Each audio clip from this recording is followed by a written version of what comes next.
mọi người ơi, giơ tay lên. Now, now, now, now, everybody move.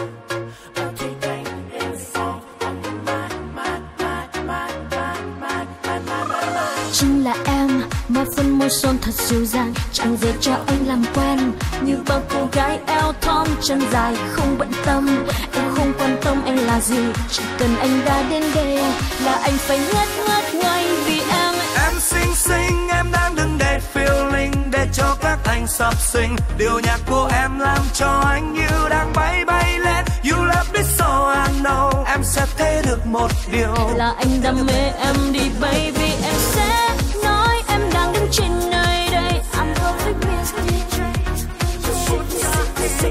ở nơi đây, my name is superstar. làm cho các anh thăng hoa.